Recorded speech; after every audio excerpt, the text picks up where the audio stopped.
नमस्कार दोस्तों, हमारी आज की इस कहानी का नाम है अपमान। सपना।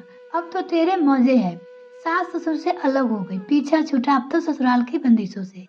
सपना से मिलने आई, उसके बैरी बहन काजल बोली, नहीं दीदी, ऐसा नहीं है। वहाँ सब थे तो समय का पता नहीं चलता था, यहाँ समय कटना भारी हो जाता है। सपना बोली, अरे तो अब अपने शौक पूरे कर, किटी ज्वाइन कर ले। जो तू संयुक्त परिवार में ना कर पा रही थी, सब कर। वैसे भी वहाँ तेरी कद्र किसने देखा है। मैंने कैसे परिवार की बड़ी बहू होने के कारण तुझे पर सारी जिम्मेदारियां थी, और जरा से भी गलती होने पे कैसे सुनाया जाता था तुझे। काजल बोली, दीदी छोड़िए ना, सब अब जहाँ चार बर्तन होते हैं वो बज ही जाते हैं, और बड़ी बहू होने के नाते जिम्मेदारियां तो आती है हिस्से में। सपना बोली, कितनी भोली है तू। माना परिवार में चार बर्तन खड़कते हैं, पर यह क्या बात हुई। सारे चम्मच मिलकर पतीलों को चोट पहुंचाते रहे। काजल गुस्से में बोली, दीदी छोड़ो ना, सबका अपना स्वभाव है। फिर मेरे पति तो मेरे साथ थे ना। अब जब देवरानी के आने के बाद उन्होंने मेरे साथ पक्षपात होते देखा तो खुद ही अलग रहने का फैसला कर लिया, और घर वालों ने भी चुप्पी लगा ली, क्योंकि शायद ये कहीं गलत है वो जानते थे। सपना बोली, तू महान है जो सब कुछ अभी भी ससुराल वाले की तरफ ही खैर मैं चलती हूँ। बच्चे स्कूल से आते होंगे। काजल उठते हुए बोली, और दोनों बहन गले लग गई। ये है दो बहनें, काजल और सपना।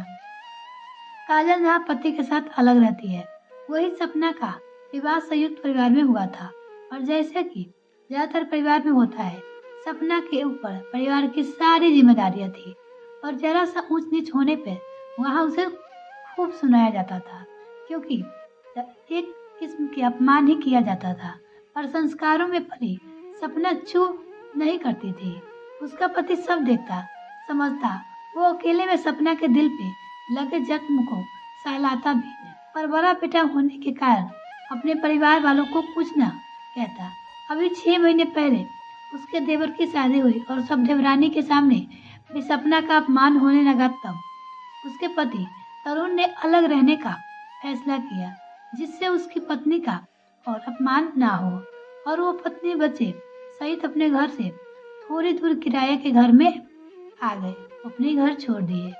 कुछ दिन बाद, अरे सपना कहाँ हो आजकल, फोन ही नहीं करती ना आती हो। काजल ने सपना को फोन किया। वो दीदी, दरअसल मेरी सास को लकवा मार गया है, तो मैं उनके साथ हूँ। आपको तो पता है मेरी देवरानी को 8वां महीना लग रहा है। ऐसे माँ जी की देखभाल को तो कोई चाहिए। सपना बोली, पागल हो तुम।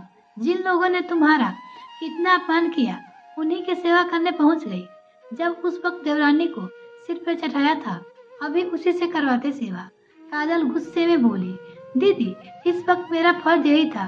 देवरानी अगर कर सकती तो शायद कर भी लेती थी, पर इस हालत में वो कैसे करेगी। सब बस यही सोच के मैं यहाँ आ जा रही हूँ। अपमान की बातें तो उनके संस्कार थे, रही मेरी सेवा करने की बात, वो मेरे संस्कार है। फिर इंसानियत का भी तो यही तकाजा है कि देवरानी की हालत को देखते हुए माँ जी की देखभाल मैं करूँ। सपना बोली, तेरा दिमाग खराब हो गया है जो ऐसी बातें कर रही है। इतने अपमान के बाद ही सब उनको बुलाने पर उसके घर में चली गई। काजल गुस्से में बोली, दीदी प्लीज बात को समझो। अगर आप अपने उसी अपमान के चलते मैं इस लोगों के कोई हाल पर छोड़ देती तो क्या फर्क है इनमें और मुझमें। इसलिए मैंने अपमान को तो आग पे रख कर यहाँ खुद आने का फैसला किया। इन्होंने नहीं बुलाया मुझे, और जैसे ही माँ जी ठीक होती है मैं वापस अपने घर आ जाऊंगी, पर अभी मैं इन लोगों को ऐसे नहीं छोड़ सकती। ये बोल सपना ने फोन काट दिया।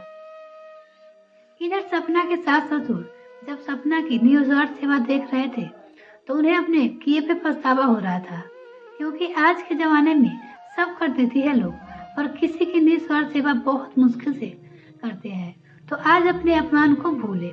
धीरे धीरे सपना के साथ ठीक हो रही थी। इधर उसकी देवरानी ने तय समय पर एक बेटी को जन्म दिया था। माँ जी, अब आपकी तबीयत ठीक है। छोटी की बेटी भी 1.5 महीने की हो गई है। अब मुझे अपने घर चलना चाहिए। कुछ दिनों बाद सपना अपनी सास से बोली, ये भी तो तुम्हारा घर है बहू। मानते हैं हमारी गलती हुई है। तुम्हारी निस्वार्थ सेवा से हमें आत्मग्लानि हो रही है। हो सके तो हमें माफ कर दो और वापस अपने घर आ जाओ। सास ससुर का हाथ पकड़ बोली, माँ जी आपकी सेवा मेरा फर्ज था और आइंदा भी मैं उससे पीछे नहीं रहूंगी, पर माफ कीजिएगा, मैं इस घर में अब नहीं रह सकती। अब हाँ, आती जाती रहूंगी, पर मुझे यहाँ हमेशा को रहने को मत बोलिए। ये बोल सपना अपना सामान और बच्चे को लेकर वापस अपने घर आ गई। आज सपना ने अपनी निस्वार्थ सेवा से ससुराल वाले का हृदय परिवर्तन कर दिया था और उस घर से ना रुक कर अपने आज सामान की भी रक्षा की थी, क्योंकि अपमान का भूलना आसान नहीं होता। दोस्तों, हो सकता है यह मेरी कहानी से इत्तेफाक ना रखे, पर मेरी सोच यही है कि सपना ने सब बिल्कुल किया, ठीक किया। अपमान को भूल सेवा करने का फैसला भी, और अपमान को याद रख उसके घर में छोड़ने का फैसला भी। मिलते हैं फिर नेक्स्ट वीडियो में, तब तक के लिए bye. Thanks for watching this video.